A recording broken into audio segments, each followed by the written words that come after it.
Welcome everyone, my name is Mustafa, otherwise known as Chris, and this is my Crysis 3 multiplayer overview.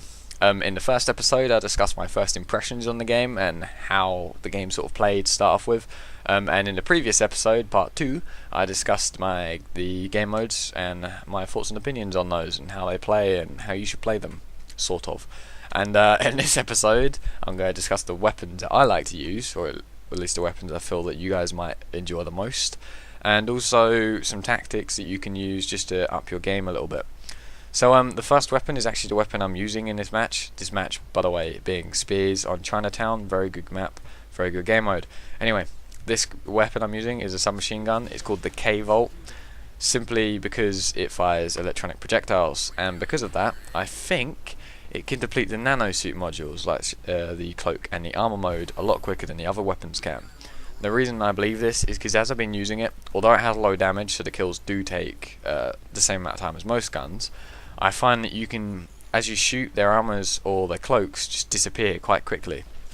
So if that's true, then this gun is very good for that reason, but otherwise it is very good anyway, because it has very high fire rate, very high stability, or low recoil for those of you who don't know what stability means, and it's a very good gun all round, and you will get quite a few kills with it, or at least I have. It's very good. I've got a 1.75 KD with this weapon, so compared to my other weapons, it's pretty good.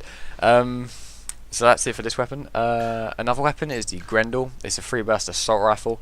It is a very good weapon, besides the fact that it has low fire rate, and because of that, because it's a free burst weapon, obviously, and because of that, you're going to find sometimes you will not be getting kills. So stick to the medium to long ranges and you'll definitely pick up those kills. So don't sit on the objectives and defend it with most people. If you don't like playing the objective and you want to get kills, that is. If you want to get kills, then use the Grendel, because you can just sit near the objective and pick people off as they're coming in. So you'll still be doing your team quite a lot of good. If you do want to play the objective and you want to have a similar weapon to that, then I recommend you use either the Scar or the FY71M. They're quite similar weapons, so I'm not going to talk about them separately. Only the FY71M does have lower stability than both of the Scar and the Grendel. So I recommend you probably use the FY71M to start with. Excuse me. And then when you move on a little bit, start to use the Scar, because they're both very good weapons. Or you can just stick with the FY71M. It just really depends on what you prefer to use. If you want sniper rifles, then use the Gauss Sabot gun, or Sabot gun. I don't really know how you say it, but I say Sabot because it sounds awesome. That's a good gun. It fires like a high energy beam, which I'm not sure if it's like a blue high energy beam, and if you hit the target with that, they're most likely going to die no matter where you hit them, as long as it's above the waist, even if they're in armor mode. So it's very good. If they are in armor mode though, you may find sometimes you hit them and you're probably going to do like 95% damage, so just shoot them again or pull out a pistol and finish them off that way, if you're good enough with a pistol, that is. Speaking of pistols, if you're going to use a pistol at all, I recommend you use a pistol with the hammer. It's similar to the Desert Eagle from Call of Duty and I don't know what from Battlefield. I can't think of any weapons. Haven't played that game in a long time. So yeah, it's similar to that. It's high damage. The fire rate's slightly slower than most of the pistols, but it's good anyway. So yeah, if you want a pistol or sidearm, then that is definitely the way to go. And as a final weapon, I would like to discuss the main focus of this game anyway, which is the Predator Bow. The problem with the Predator Bow is it does take a long time to get used to, but because you have to be ultra accurate with it in order to get the kills. But if you do put the time and effort into it and start to learn how to use the Predator Bow, it's an awesome weapon. You will love using the Predator Bow, I guarantee you that.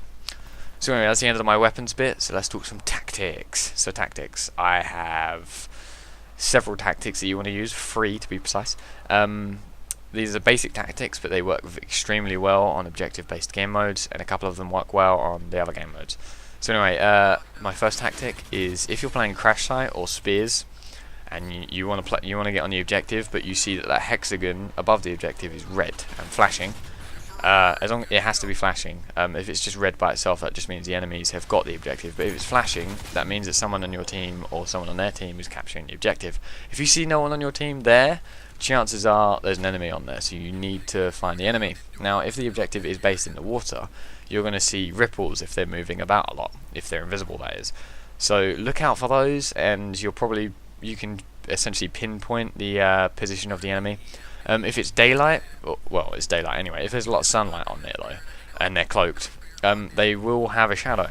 So look out for a shadow, and if you find a shadow, then just shoot at the shadow or near the shadow essentially, and chances are you'll hit the enemy and start to kill them.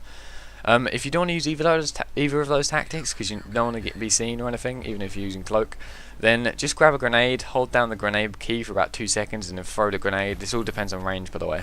And then when the grenade hits, it should just give you a hit marker on any enemies in there, or kill the enemies in there. So that's a good tactic if you want to pick out some enemies on the objective, and you make yourself safe for that reason. If you're getting this is another tactic. If you're getting shot at, and this is something I see a lot anyway, when I shoot at people sometimes and they don't know where I am, they immediately go into armor mode expecting it to protect them. It doesn't really. If you don't know where the enemy is who's shooting at you, then armor mode is not a good choice, for the simple reason that it depletes very quickly depending on the weapon the person is using. Especially if it's a heavy gun, a heavy machine gun, then your armor is going to deplete extremely fast. So if you see cover in front of you, then by all means use the armor to get into the cover. But if you don't see any cover and you're out in the open, then use the cloak and run in a different direction. The reason for this is it's happened to me quite a few times, and I've used it on other people quite a few times, so I know this tactic works.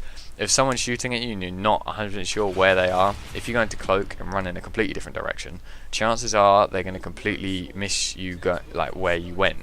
And because of that, you can quickly hide and recover your health, and then just continue to play the match as normal, because chances are one of your friends will pick them off, or they'll just completely leave you alone because they just want to kill someone else. So that's a good tactic. And as a final tactic, if you guys are looking to get XP, then what you need to do is, or in my opinion, play the objectives and try and get a lot of kills from people trying to get the objectives, and this will gain you tons of XP, I guarantee you that. So anyway, this is the end of the episode. I hope you enjoyed. I hope you found it quite useful. Like the episode if you did like the episode. If you're going to dislike it, then please comment as to why you didn't like the episode so I can change it in the future. And subscribe so you never miss an episode. I've been Mustafa, and I'll see you guys in the next one.